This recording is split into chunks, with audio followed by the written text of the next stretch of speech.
കരച്ചിലാണ് ചേച്ചി അല്ലേ? പക്ഷേ കൂട്ടായിട്ട് കിട്ടിയേക്കുന്ന ആ നായ്ക്കുട്ടി കരയായി ചേച്ചി, കരയായി. ഞങ്ങൾക്കൊരു വിഷമമില്ല, പോട്ടെ, കരയായി.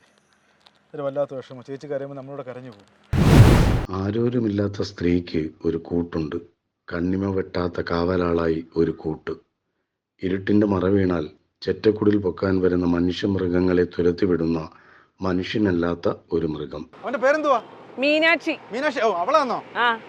ഡി മീനാക്ഷി, അവള് നോക്കുക കേട്ടോ. വണ്ടിയൊക്കെ പോകുമ്പോഴത്തേക്ക് ആരെങ്കിലൊക്കെ മീന ചേച്ചി കാണുന്നുണ്ടോ, അവരടിക്കുന്നുണ്ടോ എന്നൊക്കെ നോക്കുവാണ് മീനാക്ഷി കുട്ടി. അത്രത്തോളം വളരെ ശ്രദ്ധയാണ് മീനാക്ഷിയുടെ കാര്യത്തിൽ. മീനാക്ഷി, നീ ഒന്ന് ചോദിക്കട്ടെ, മാമന്മാർക്ക് മീനാക്ഷി എവിടെ പോലും കൂടെ കാണും അല്ലേ? എവിടെ പോയാലും ഹോസ്പിറ്റലിൽ കൊണ്ടുപോകും. പിന്നെ അലഞ്ഞൂര് ഗുളിക വാങ്ങിക്കാൻ പോയപ്പോ മെഡിക്കൽ സ്റ്റോറിൽ വന്നു.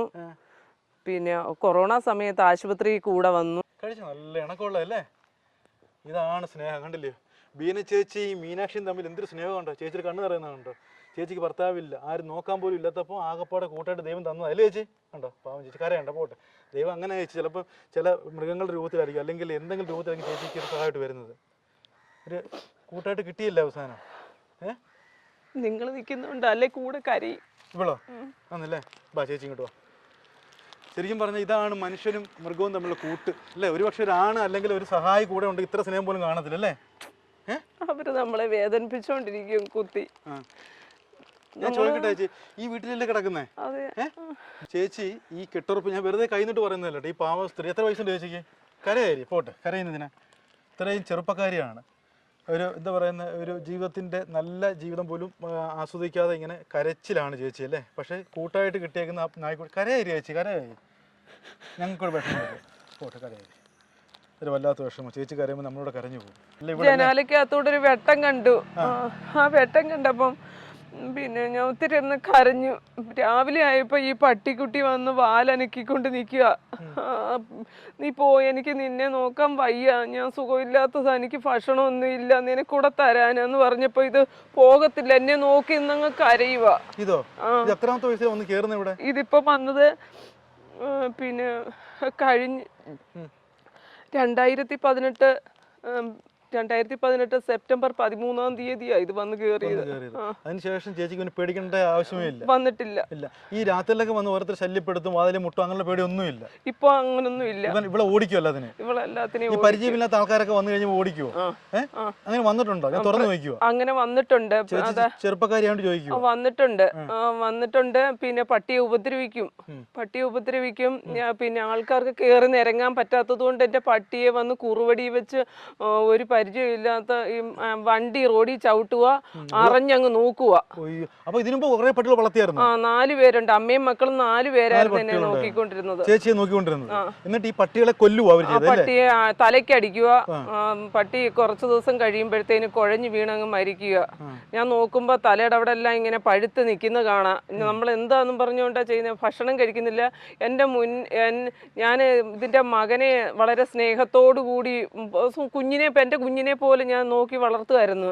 അത് മരിക്കാൻ പോയപ്പം അതിന് ഞാൻ പാല് കോരിക്കൊടുത്തപ്പം എന്നിട്ട് ഞാൻ സെപ്റ്റംബർ 20 വേളാങ്കണ്ണിക്ക് നോയമ്പെടുത്ത് പോകാൻ നേരത്ത് ഇത് പിന്നെ അത് വീണ് മരിക്കുന്ന എന്നെ കാണിക്കാതിരിക്കാൻ ഇവിടുന്ന് ഒരു 500 മീറ്റർ അകലെ ചെന്ന് അത് വീണ് മരിച്ചു. ഞാൻ പള്ളിയിൽ പോയിട്ട് തിരിച്ചു വന്നപ്പം നിന്റെ ആമ്പട്ടി ഇതാണ്ട് അവിടെ മരിച്ചു കിടന്ന് അത് ഞങ്ങളെല്ലാം കൂടെ കുഴിച്ചിട്ടെന്ന് ആ കടക്കാര് പറഞ്ഞു.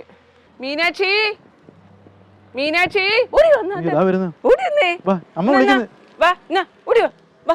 മോന്റെ ബിസ്ക്കറ്റ് മാമന്മാരോട് വരാ, ബിസ്ക്കറ്റ് വാങ്ങിച്ചു തരാൻ പറ. ഇഷ്ടപ്പെട്ട ആഹാരം എന്താ ചേച്ചി? പാർലേജി എന്ന് പറയുന്നത്. ഒറിജിനൽ ആളാണോ? ഇടി പാർലേജിയെ നീ കഴിക്കത്തുള്ളോ? വല്ല നിർബന്ധമല്ല, ചേച്ചി ആവശ്യമില്ലാതെ ശീലമൊക്കെ പഠിപ്പിച്ചു വെച്ചേക്കും അല്ലേ? ചോറ കഴിക്കോ? ചോറ് മീനോ ഇറച്ചിയോ ഇട്ട് അതിന്റെ ആ മണം കേട്ട് ഇച്ചിരി കഴിക്കും. തലസ്ഥാനക്കാരിയാ. തിരുവനന്തപുരത്തുനിന്ന് കൊണ്ടുവന്ന ഒരു പാവപ്പെട്ട ചെറുക്കം കുടുംബക്കാര് വളർത്തിക്കൊണ്ടിരുന്നത്. അവരെല്ലാം ഉപേക്ഷിച്ച് പോയപ്പം എൻ്റെ അടുത്ത് വന്ന് ദൈവം സംരക്ഷണമായിട്ട് എനിക്ക് കൊണ്ടുതന്നതാ. ചേച്ചി അകത്ത് കിടന്ന് ഉറങ്ങുമ്പോ ഇവിടെ കാണും. അതെ, എനിക്ക് കക്കൂസ് ഒന്നും ഇല്ല. SFCKയുടെ തോട്ടത്തിലാ പോകുന്നേ. ചേച്ചി അങ്ങനെയും പോവാന്നോ ഈ സ്ത്രീയോ? ഒന്ന് ആലോചിച്ച് നോക്കിക്കേ, ഞങ്ങള് കൊല്ലം ജില്ലയിൽ താമസിക്കുന്ന പത്തനാപുരം വാഴപ്പാറ 3-ാം വാർഡിൽ താമസിക്കുന്ന എനിക്ക് കക്കൂസില്ല. അയ്യോ ചേച്ചി ഭയങ്കര സംഭവം. ഈ ഇലക്ഷൻ ഇവിടെ ഇപ്പൊ നടക്കുന്നു, എന്റെ കാര്യം ആരെങ്കിലും അറിയുന്നുണ്ടോ? അത് തോട്ടത്തില, ഈ കാണുന്ന തോട്ടത്തിലാ, ഗവൺമെന്റിന്റെ എസ്റ്റേറ്റിലാ പോകുന്നത്. ഒരു സ്ത്രീക്ക് രാത്രി അങ്ങനെ പോകേണ്ടി വരുന്ന ആ അവസ്ഥയൊന്ന് ആലോചിച്ച് നോക്കിക്കേ. ഇവള് കൂടെ വരും, മറ്റേ 4 പട്ടികളും കൂടെ വരുമായിരുന്നു ദൈവമായിട്ട്. കാരണം ഒരു ദൈവദൂതൻ വന്ന എന്നെ നോക്കുന്നു എന്നുള്ളൊരിതാ എനിക്ക്. കാരണം എൻ്റെ അനുഭവത്തിൽ നിന്ന്. പിന്നെ ആവശ്യമില്ലാത്ത ഒരാൾ റോഡിൽ വണ്ടി നിർത്തി കഴിഞ്ഞു കഴിഞ്ഞാൽ നീ എന്തിനാ നിർത്തിയെന്ന് ചോദിക്കും അവരോട്. എന്തിനാ നിർത്തിയെന്ന് അവര് മനസ്സിലാവുന്നുണ്ട്. അവര് പോകുന്നത് വരെ വല്യമ്മമാര് പറയുന്നത് പോലെ തന്നെത്താനെ അങ്ങ് സംസാരിക്കും. ഞാൻ സുഖമില്ലാതെ കരയുമ്പോ ഇത് കൂടെ കരയും. ഞാൻ ഹോസ്പിറ്റലിൽ പോയിട്ട് വരട്ടെ, അല്ലെ ബസ്സിൽ പോയിട്ട് വരട്ടെ, മോക്ക് തീറ്റ എടുത്തോണ്ട് വരട്ടെ എന്ന് ചോദിച്ചാൽ എന്നെ വണ്ടി കയറ്റി വിടും, ബസ് കയറ്റി വിടും, വണ്ടി അവിടെ നിന്ന് തടയും. ഈ ഒരു അടുപ്പിനകത്ത് എന്തെങ്കിലും കഴിച്ചാലേ കഴിച്ചില്ല. ഇന്നിപ്പം ഉച്ചയ്ക്ക് എന്തോ കഴിച്ചു?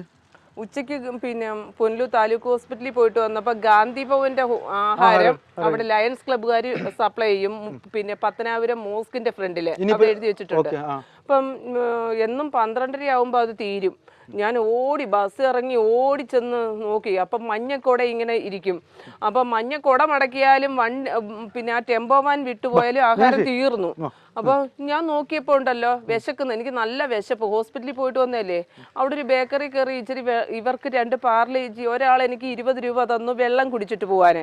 അന്നേരം ഞാൻ അത് കൊടുത്ത് അമ്പനാട്ട് ബേക്കേഴ്സിൽ ചെന്ന് 2 പാർലേജി വാങ്ങിച്ചിട്ട് ഇത് പൊതിഞ്ഞു പിടിച്ചു. അപ്പം ഞാൻ അവരോട് പറഞ്ഞു ആ ഫുഡ് വണ്ടി പോയില്ലെന്ന് തോന്നുന്നു. അന്നേരം അവർ പറഞ്ഞു ഓടിച്ചെല്ലാൻ പറഞ്ഞു. ഞാൻ ഓടിച്ചെന്ന് വണ്ടിയുടെ അടുത്ത് ചെന്നപ്പം ലയൺസ് ക്ലബിലെ മെമ്പർ ഫുഡുമായിട്ട് നിൽക്കുന്നു. ഞാൻ ചോദിച്ചു ഫുഡ് തീർന്നു? ഇല്ലില്ല, എത്ര വേണം? കിട്ടി, 2 പൊതി കിട്ടിയെന്ന്. ഞാനത് ഒരു പൊതി കഴിച്ചിട്ട് ഇവൾക്കും വെച്ചിട്ട് ഇവളിപ്പോ ഇപ്പോഴും എന്തേലും ഇത് വേണം, മണം വേണം അവക്ക് എന്തൊക്കെ പറഞ്ഞാലും. കൊച്ചിലെ മുതലേ മാതാപിതാക്കൾ തമ്മിൽ ഫാമിലി പ്രോബ്ലം ഉണ്ടായിരുന്നു. ഫാദർ ഡ്രഗ്സ് ആൻഡ് ഡ്രിങ്ക്സ് ഒക്കെ ആയിരുന്നു. ഫാദർ മരിച്ചുപോയി, സ്ട്രോക്ക് വന്നിട്ട്. അമ്മ ഉണ്ട്. അമ്മ വലിയ വലിയ കഴിവൊന്നും ഇല്ല. വേറെ ഒരു സഹോദരിയുടെ കൂടെ താമസിക്കുക. സഹോദരങ്ങൾ ഞങ്ങൾ 3 പെൺകുട്ടികൾ. ഇല്ല, ഞാൻ 2ാമത്തേത്. ജ്യേഷ്ഠത്തി അവിടെ താമസിക്കുന്നു. അവർക്ക് തന്നെ ഇല്ല. അവര് 3 മക്കളെ വളർത്തുന്ന അവർക്ക് വളരെ ബുദ്ധിമുട്ടായിട്ട് അവര് ഒരു നേരത്തെ ആഹാരം കഴിക്കണമെന്ന് എനിക്കില്ല. ലയൺസ് ക്ലബിൽ നിന്നേലും കഴിക്കുന്നു.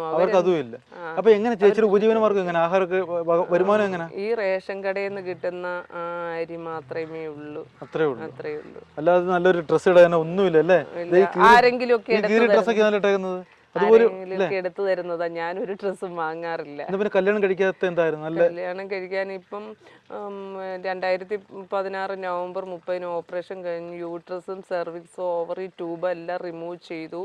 പിന്നെ റൈറ്റ് മാറും ഒരെണ്ണം ഓപ്പറേഷൻ ചെയ്തു. അപ്പം പിന്നെ വാഹനാപകടത്തിൽ എനിക്ക് ഈ നട്ടലിനാ ശരിക്കും വേദന. ഇപ്പോഴും വേദനയാ. ഒന്ന് ഇരുന്നിട്ട് എഴുന്നേക്കാൻ പറ്റത്തില്ല. ഈ പന്നിയൊക്കെ വരുമ്പോഴത്തേന് ഭയങ്കരമായിട്ട് കലിപ്പ് ഇടങ്ങി ശരീരമൊക്കെ ഒറ്റ ചാട്ടത്തിനാ അവിടെ കയറി പന്നിയെ ഓടിച്ചു വിടുന്നത്.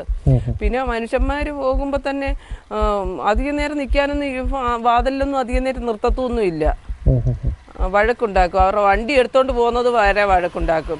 പിന്നെ എനിക്ക് ആരെങ്കിലും എന്നെ പരിചയമുള്ള ആരെങ്കിലും മനസാക്ഷിയുള്ളവരും ഒക്കെ ഓരോന്നൊക്കെ കൊണ്ടുതരുമ്പം മീനാക്ഷിക്ക് അറിയാം. മീനാക്ഷി കരയും, അവരോട് വാലാട്ടും കരയും. അന്നേരം എടാ നിന്റെ അമ്മയെ വിളിക്കെന്ന് പറയുമ്പോൾ അവൾ ഇങ്ങോട്ട് നോക്കി എന്ന് പറഞ്ഞിട്ട് വിളിക്കും.